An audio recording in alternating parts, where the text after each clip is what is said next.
Hi guys, Arthur here from Homeowner DIY. Guys, this is your quick tip of the week. So what you see here is a coal fire heating system.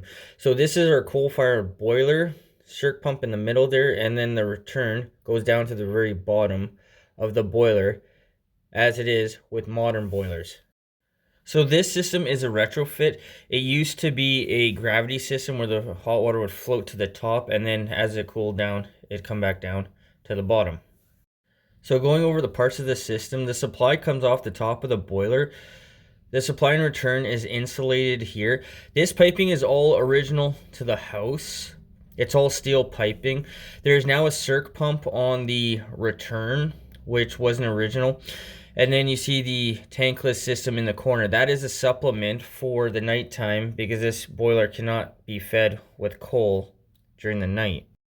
So now we'll go over the parts of this coal fire boiler. So this is our temperature gauge for the water here.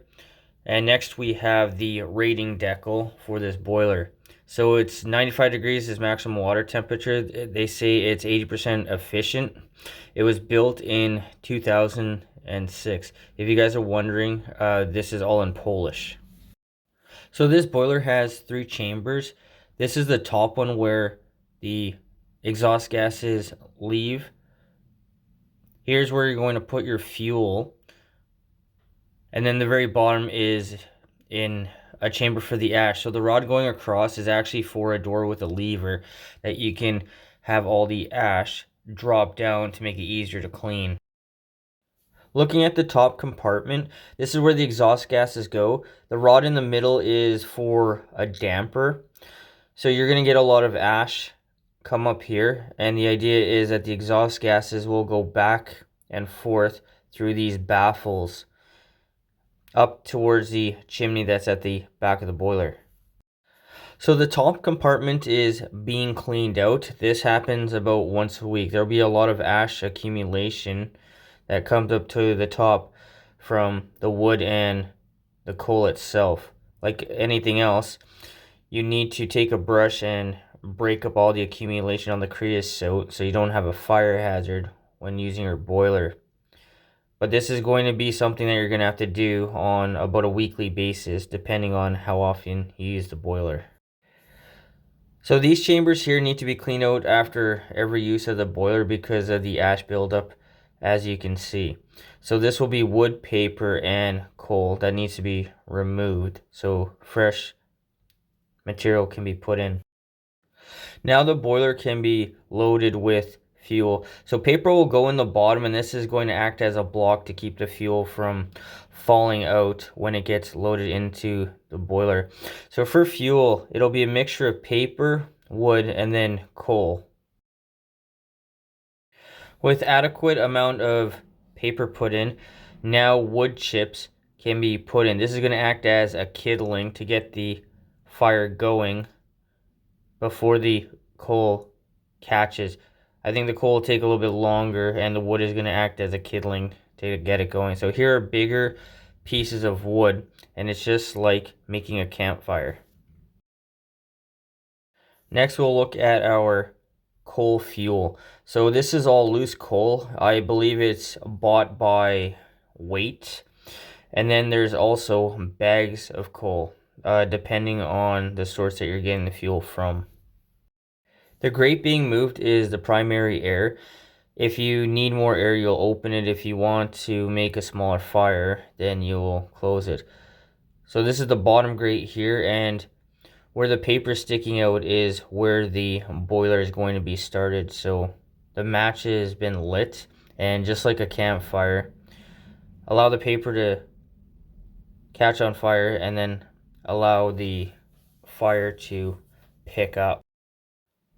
Now the fire needs to be monitored to make sure that it doesn't go out of control. So it's being poked to move the fuel around a little bit, allow air to circulate. This is just like working a campfire. You're going to have to wait to make sure everything is moving along normally.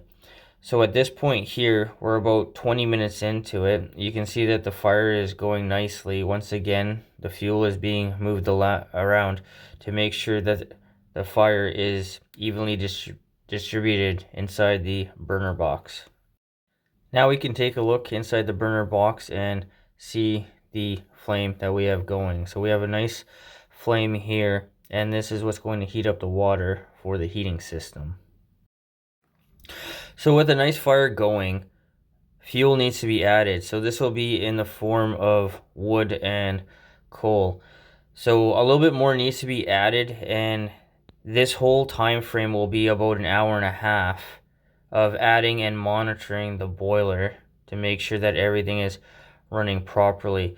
Now, depending on the temperature, size of the house, that is going to dictate how much fuel and how long you need to spend putting fuel into this boiler. So the gauge says the water is up to 60 Celsius. So that is the temperature of the water. And then here, Ciepło jest Żółte is the name of the boiler. So here we have our supply and return piping. It's all insulated. Again, this is all original to the house. The supply is on the bottom. The return is on the top. And then we're going to look at our radiator. So this is a radiator. It has no fins. The supply goes to the top of the radiator. So it comes up. You have your metering device right there. And then the water distributes through. And as it cools, it goes back down towards the boiler through the other pipe. This is an abandoned boiler, which is the same thing that we saw downstairs, but there's no piping to this one. So it's wrapped in tiles. You see the doors on the right. So the chimney is right here. That is the line of the chimney that kicks out, and there used to be an exhaust that goes to the chimney. And here we have a cute little cat that wants to say hi to everybody. Alright, so this is a cast iron radiator. So we have our valve for flow. This is original to the house. You see how big this thing is? There are no fins. So this is not exactly the most efficient. The idea of a fin tube baseboard is it has fins to increase surface area. So our inlet comes in through the top, water goes across, comes down, and then it goes back to the boiler on the return side. This thing is probably 80 years old. It's original to the house, but everything still works. This is a low pressure system. It has low flow, and that's why it's still intact after so many years. So guys, this is a contrast between a modern heating system with zone valves, thermostats, a boiler, natural gas, and what they used to do back in the day with coal. You see how much dirtier and more labor intensive it is to get this heating system working. But this is the Nintendo to today's, PlayStation 5 or Xbox, whatever they have nowadays. Guys, that is your quick tip of the week.